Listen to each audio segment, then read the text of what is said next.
Lorenzo is the Deputy CEO and Managing Partner of ILS Investment Manager, Leadenhall Capital Partners. And Leadenhall Capital Partners was founded in 2008. You joined the firm 2 years later.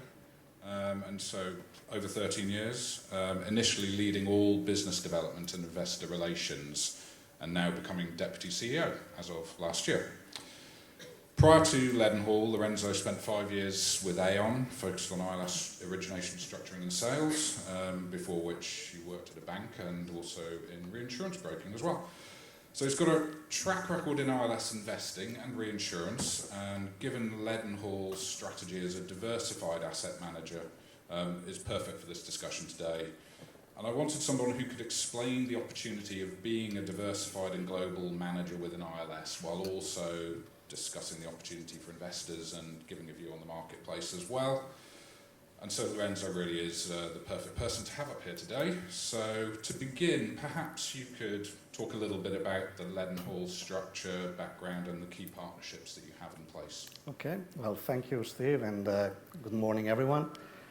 And thank you, Mr. Lin, for the introductory speech. Actually, it was really good, and it's great to see how the market has evolved, over the last few years in Asia, and it's actually amazing to see, how many steps we've done, to increase the awareness for ILS in this part of the world.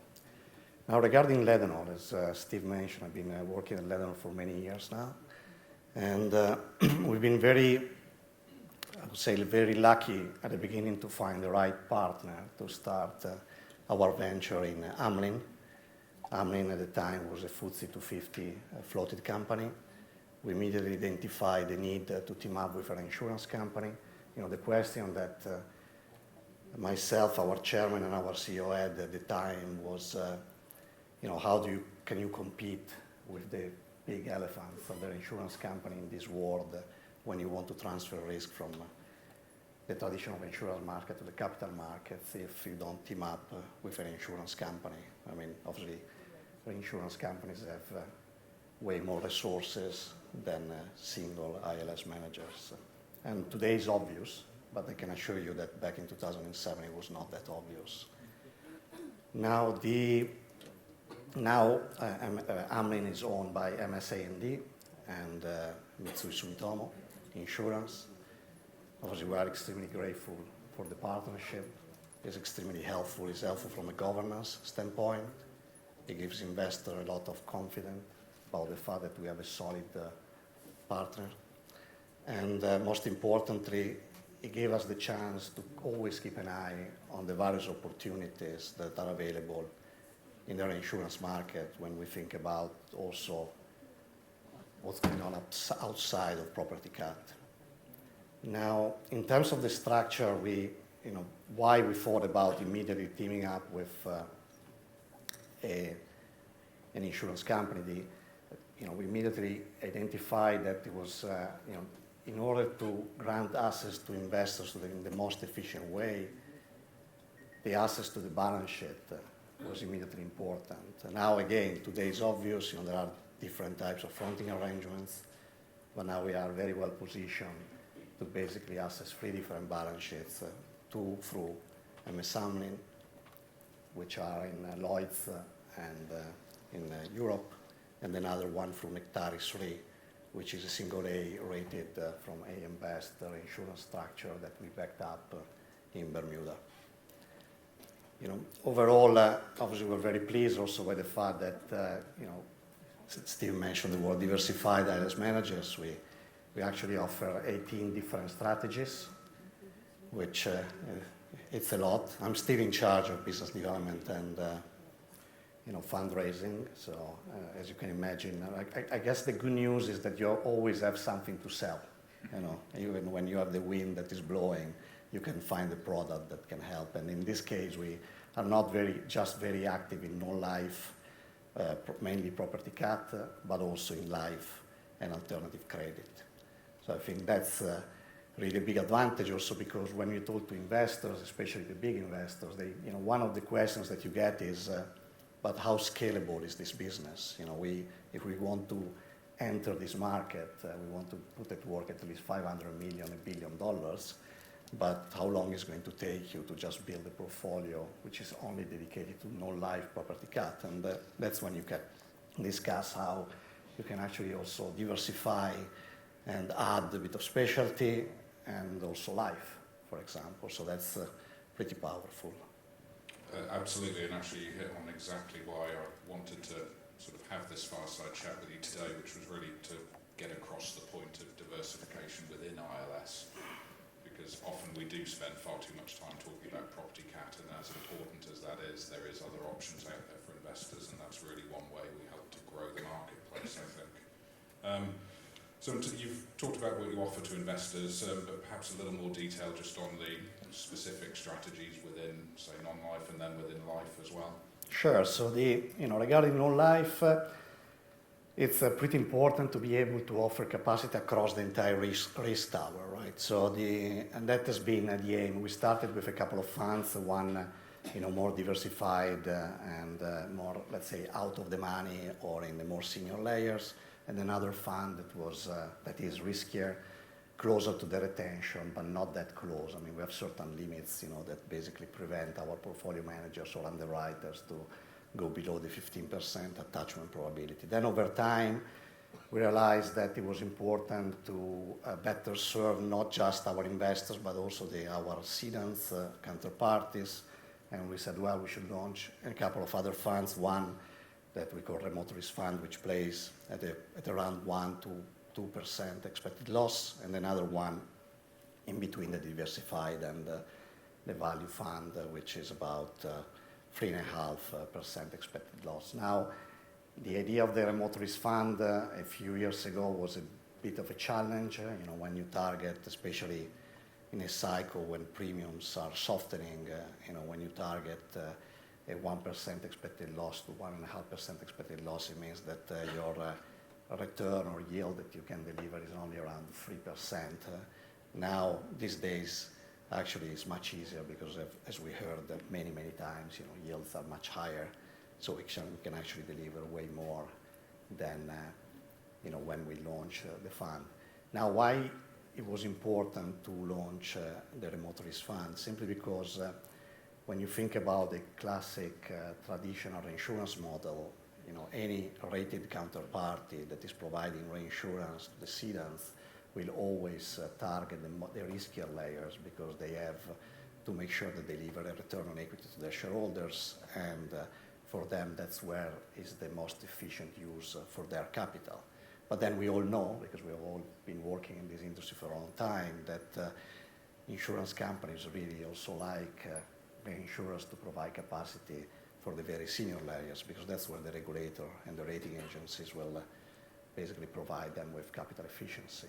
And so in order to become more relevant to our counterparties, then it was important for us from a strategic standpoint to also offer something which is less risky, more out of the money. Then thinking about life,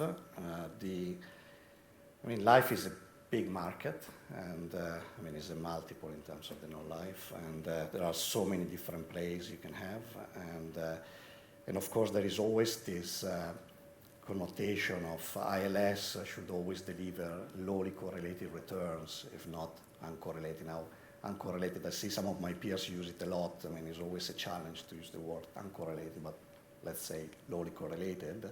But then when we talk about life, we can't discuss about uncorrelated or lowly correlated, but we can discuss about diversifiers. So obviously life is way more sensitive to macro shocks, especially when you think about, for example, pandemic or lapse risk, mortality risk. And there are, as I said, depending on the investors, you can target the low returns and, well, what we deem to be low risk, which was, pre-COVID, the pandemic. But let's not forget that when you cover life, you cover the working population, and COVID mostly affected the elderly, unfortunately. So we did suffer some volatility, of course, but nothing major. But then the returns that you can make for the life mortality type of business is quite low. Pre-pandemic, it was around probably 3% yield. Today is about probably 3 to 4. We've been trying hard to push it to 5. Obviously, we receive a lot of inquiries, especially from the broking firms, saying, if you want pandemic risk, then we can transfer it. And we keep saying, yes, but we should earn more. It's pretty clear because after COVID, it is a risk. Before COVID, no one was expecting it, right? So it was a really, really remote event, but actually it's something that is real. And then we actually rebranded our life team from life to life and alternative credit team. And the reason for that is that you can then also talk to other type of investors that want to take more risk because they have appetite for higher yield.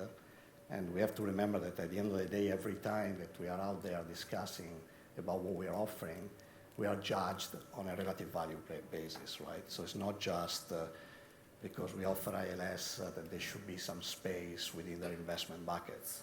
It's all about what else is out there that they could invest in compared to what we're offering. So sometimes if you go to an investor and talk about mortality and pandemic offering 3%, they're really not interested. I mean, especially in this part of the world. I mean, I just discovered that there are 1,000 family offices from Mr. Lim, so we're going to be very busy here if we manage to meet them all. We should try to invite all of them, right, to these conferences in the future. But in this part of the world, if you promise 3 to 4, I mean, they just don't even open the door to you, right? And but then you can do other type of structures. Obviously, I mean, most of you are probably familiar with life embedded value or life in force securitization. So the ability to basically lend against expected future cash flows. Now, one thing we keep telling investors is even if there is a perception of security associated to the fact that there are cash flows there, please remember there is always credit risk and most importantly regulatory risk. There is a big difference between cash flows that have been earned in the past and are segregated in the trust account and cash flows that are still to be earned. And if anything goes wrong, the regulator could always intervene and size those assets. So especially now where the level of interest rates is pretty high and the ability to provide funding is very low, we are already witnessing a number of life insurance companies being under stress, especially the startups, the small and medium size in the US, that always rely on refinancing. And that's not just insurance, right? This is across all sectors. I mean, it's just happening. And obviously we have to keep an eye and say, okay, if you want to target a return which is almost double digit, there are opportunities there, but obviously there is credit risk, there is regulatory risk, and it's not just lapse, mortality, or pandemic. So, but it's a very interesting area, and there is a lot of work to be done as well in the life space, and we have also been looking at a lot of opportunities in Asia, of course. I mean, after US, Japan is the biggest life insurance market, and also, as you can imagine, as a company, we've been through a lot of volatility during 17 and 18 on property cat, so at least I had something to talk about. Apart from reassuring the property cat investor that things will improve, we could also sell something on the life side. But now, I mean, we are in such attractive market that, with property cat is definitely back into fashion. Absolutely, thank you, Lorenzo. So, different time in terms of property cat, definitely. And you mentioned your remote risk, and it made me think it's an interesting time in the insurance market in terms of we're hearing about players pulling away from frequency and severity in a lot of cases in places like California and Florida as well. Makes reinsurance capital incredibly important at both top and bottom level.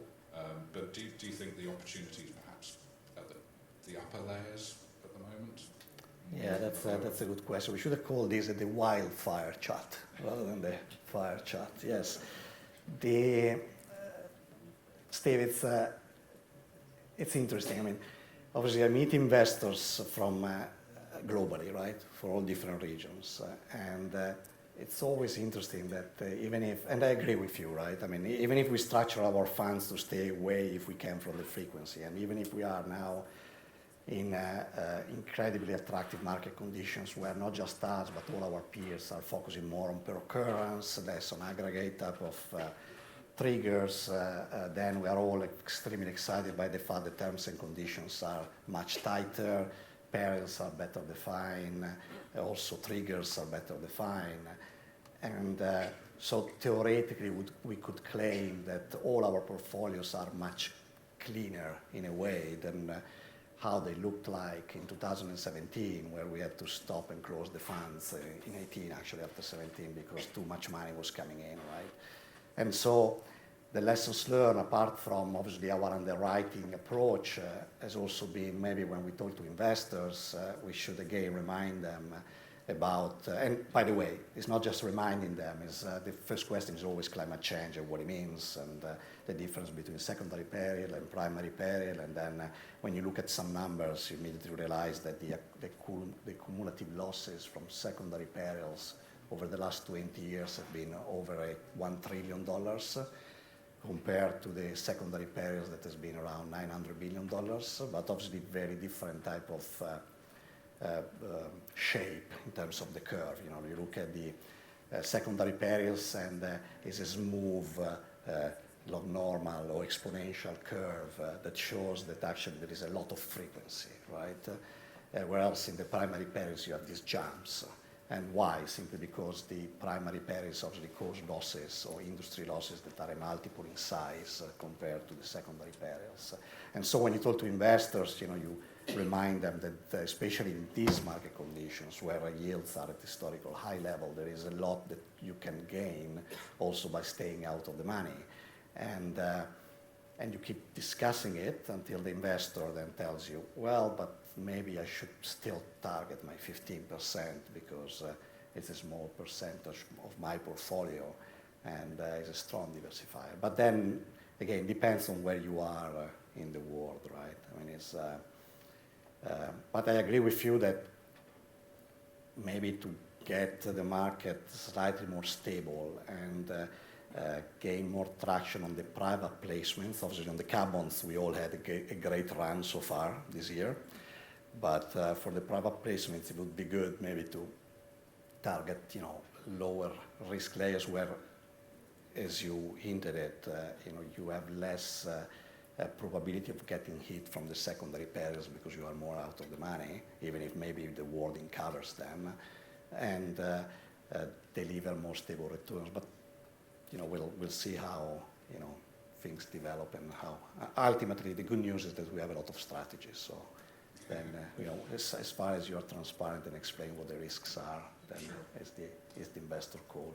And there still seems to be some appetite for some of the riskier layers, and even among the investor base as well. And obviously, it's really important that that capital is there to keep the insurance market functional.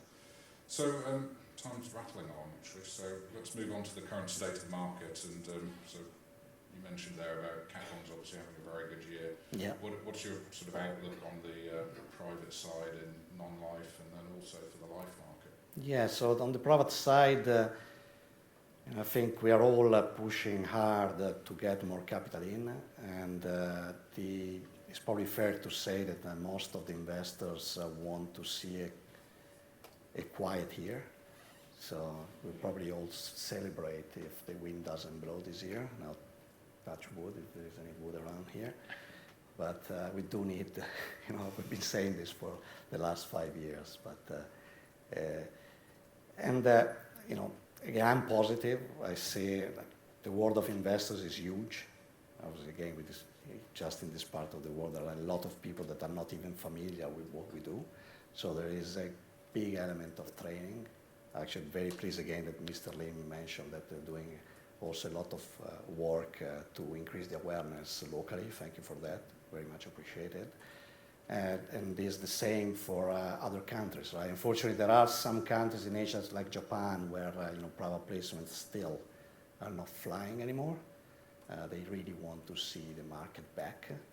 But the good news, I think, is that transparency across the board has increased a lot. I mean, when you have these events and when you have investors that get hit by those events, then everyone, and I mean us and all our peers, realize that it's very important from the very first meeting to discuss about the gray areas of the asset class, right? Which I've been saying for many years now. I say every time you meet someone, an investor, first meeting, please discuss collateral trapping, the use of side pockets, how, what happens once there is an event, how long it's going to take for claims to develop.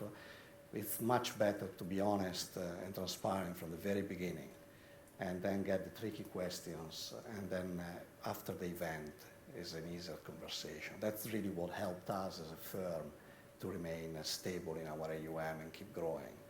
So no one was disappointed because it wasn't told something.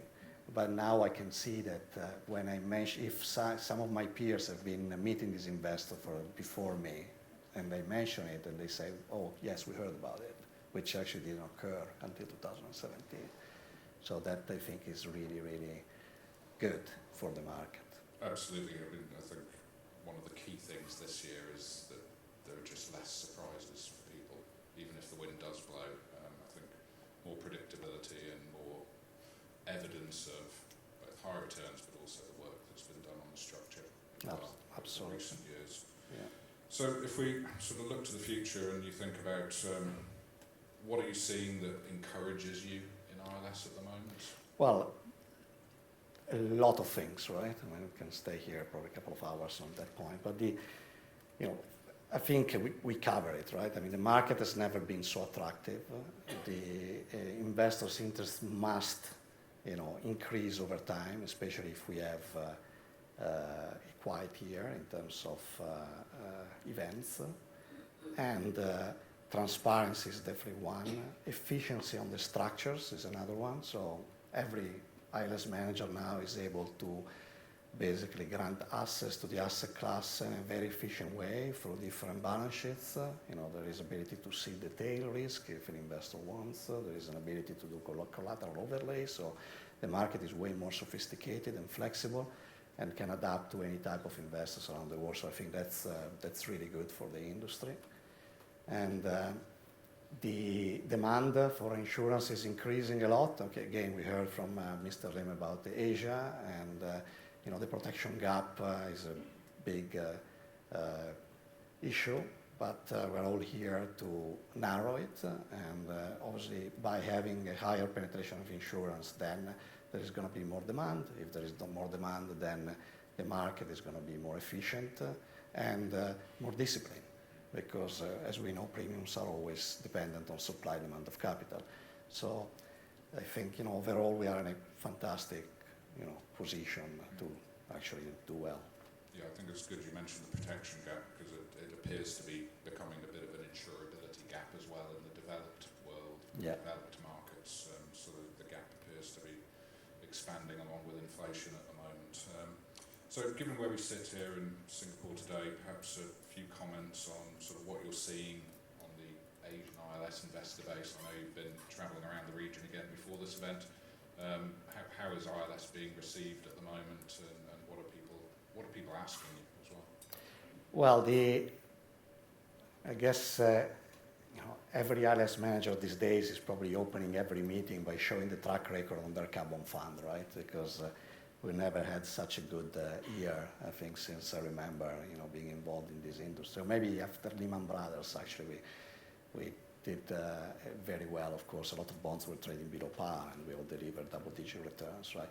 But then, that's usually the opening, and which brings actually another point, which is encouraging the discussion about the liquidity of the market, right? And the fact that car bonds have been able to actually deliver through the turmoil last year. As soon as inflation started to pick up and the interest rates started to go up, we started seeing some of the UK pension funds, for example, that then went through this LDI crisis, redeeming, and we were able to actually deal very efficiently with the liquidity of our fund.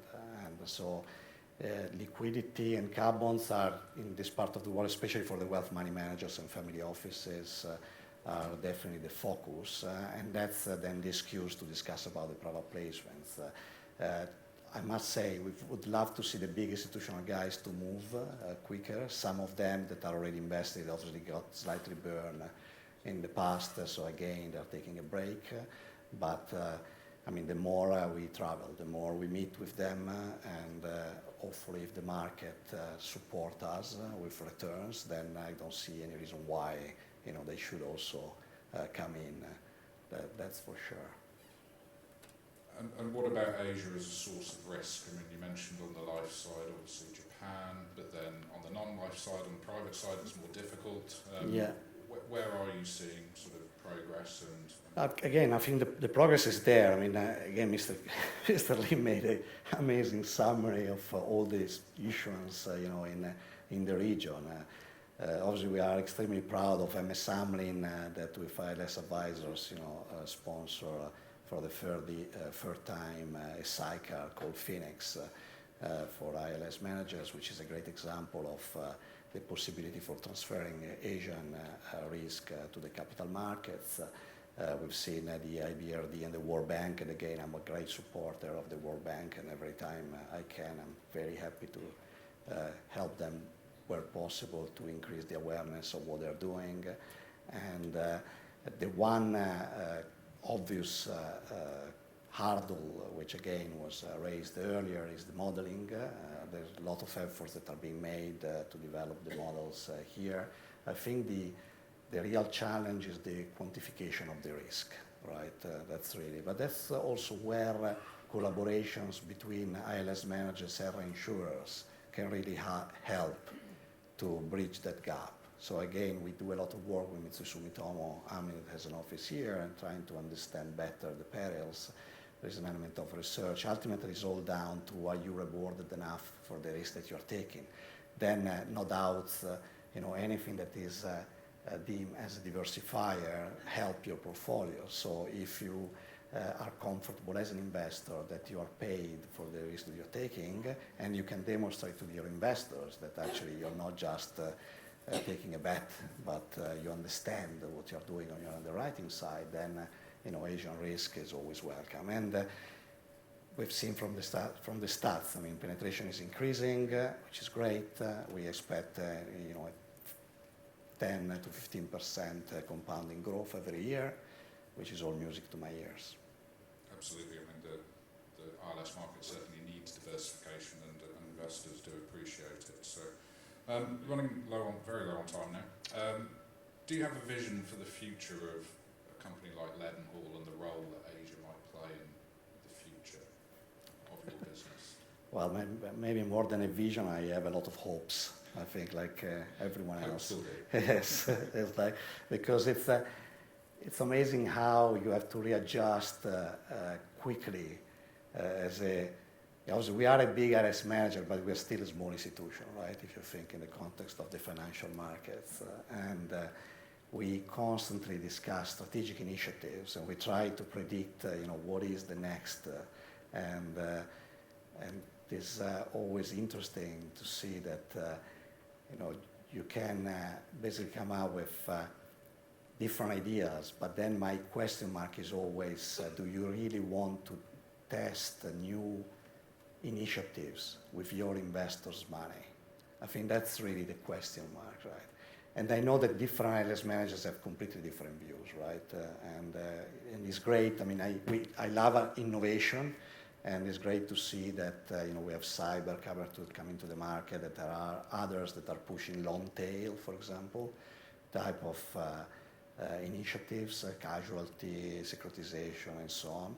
You know what, our background as a team was on the structuring and origination side. So already 15, 20 years ago, we were, you know, working on motor securitization and trying to understand what are the hurdles for the investors. And sometimes I'm worried, and I'm thinking, okay, I really hope everything goes well, because obviously Property Cat has already delivered a few headaches. We're now trying to explain to investors what the lessons learned are investors seek diversification. So, of course, there are investors that are happy to jump on anything that is get offered.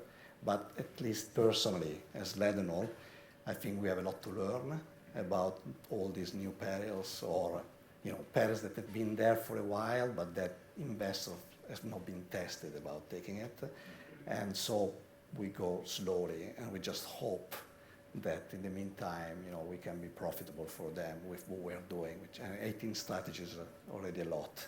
So absolutely, no need to add a casualty fund quite yet. Quite yet, yeah. Maybe specialty also is something that everyone likes. We like it, but maybe casualties. No, I think it's good. I think there's a lot of predictions for some of these new perils to grow very quickly in some quarters, but I think a steady approach is probably the most sensible. But I think the great news is that, the other day I was talking to an investor. He told me we research 20 managers. I was like, wow, I didn't even realize you can research 20 managers, right? And then you hear from them and say, you're all different, right? I think that's the beauty of the industry. We all try to deliver something, and we all have different views, and which makes it sometimes complex for the investors, because they keep scratching their head and say, okay, so what shall I do here? Because there are so many different angles. But at the same time, it keeps all busy and passionate, and we all like each other, which is amazing if you think about this sector, right? So, which is great. We all have fun as well, which is also important. Which is very good to see. Yeah, absolutely. Variety is the spice of life. Absolutely. Lorenzo Volpi, thank you very much indeed. Thank you, Steve. Appreciate your time today. No, thank you. Thanks, everyone. Please put your hands together.